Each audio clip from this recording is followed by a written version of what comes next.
It's Wednesday, the 3rd of March 2021.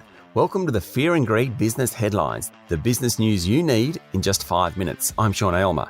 In today's headlines, the Reserve Bank says low interest rates are here to stay, even if house prices keep rising. Plus, a record year for the local farming sector. Rio Tinto and BHP run into trouble with Apache Native Americans, and how zero alcohol wine is boosting one of the country's best-known vineyards. Our lead story today, the Reserve Bank has stuck to its script and doesn't expect to lift the official cash rate until at least 2024. That's despite house prices in many capital cities reaching record highs, including the biggest monthly jump in 17 years during February. The central bank's board met yesterday and afterwards released a statement which said it would maintain highly supportive monetary conditions. And while it brought forward some buying of bonds last week to keep a lid on short-term rates, it didn't see the need to expand the program. Governor Philip Lowe has been adamant that interest rates won't rise until actual inflation was within a 2 to 3% range, and he doesn't believe that will happen anytime soon. But yesterday he acknowledged that the positive news on the rollout of vaccines and the prospect of further stimulus had triggered a lift in expected inflation over the medium term. The Reserve Bank is a cautious beast. In some respects, it's surprising that Dr. Lowe and his colleagues ever put a date on when interest rates would rise next, but they did, and they're sticking to it.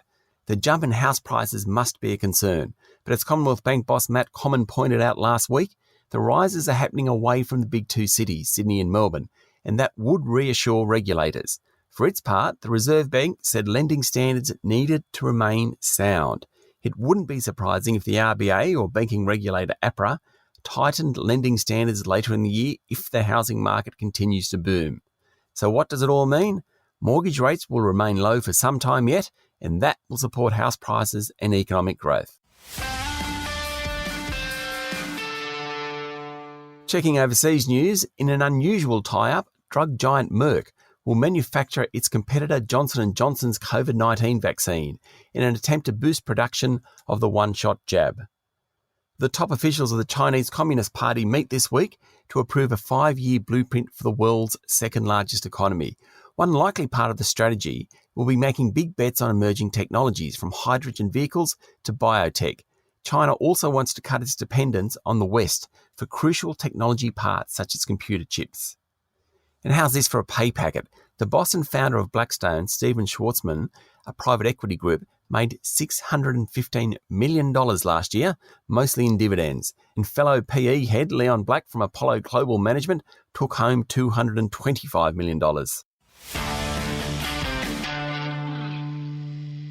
Locally, the Australian farming sector is set for a record year, with an all-time high $66 billion forecast for production in 2020-2021. That's up 8% on last year and reflects the breaking of the drought. Australia recorded its second-largest winter crop ever last year, and meat prices are high. The average national farm income is forecast to jump 19% to $184,000 per farm. Imports of goods and services jumped by 4% during the December quarter, led by consumer goods such as TVs and household items, and capital goods like business equipment. The figures suggest an expanding economy, and that the government's instant asset write-off scheme, announced in October, did some good. And staying with economics, building approvals in January tumbled by more than 19%, much more than expected. The notoriously volatile Bureau of Statistics series fell after a huge jump in approvals in December, which pushed the series to record levels. December marked the end of the Morrison government's $25,000 cash grant to build a new home, and that might explain the figures for both months. Rio Tinto and BHP plan to build a copper mine on land sacred to the North American Apache people. But yesterday, the US Department of Agriculture said approval for the project should be rescinded.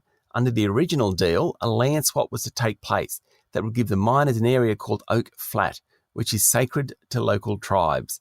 The Resolution Copper project is now on hold. The corporate watchdog is suing Rest Super, one of the big industry funds with $60 billion under management, alleging that Rest tried to stop members from transferring their savings to a better performing fund.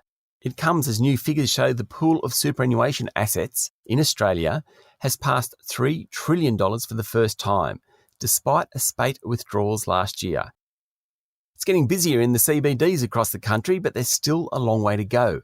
According to the Property Council of Australia, less than half the property space in Sydney was occupied at the end of last month, and only 1/4 of Melbourne.